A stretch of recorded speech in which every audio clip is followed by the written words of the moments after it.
Kaya niya ginagawa to, may kapalit na kalayaan tong testimony niya. Nabanggit niyo yung most wanted. Ito, panglima, nabanggit pa nga ng police before na nadinig ko sa interview nyo, itong si Madriaga sa kidnapping. So, bakit ito pa ang gagamitin considering na sobrang napaka-imposible naman na gamitin ito ni BP Sara? Hindi ko alam, ganun sila kadesperado. Tingin ko kasi wala talaga silang mahanap eh. Wala silang mahanap na tao na makakapagdiin kay VP Sara.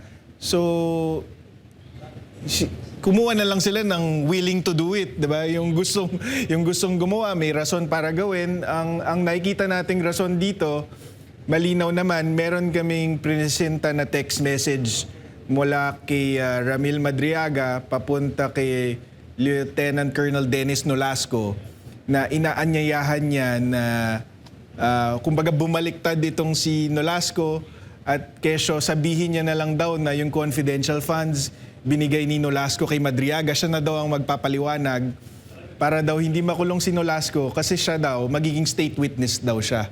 Mukhang makakalaya siya kaya niya ginagawa to. May kapalit na kalayaan tong testimony niya.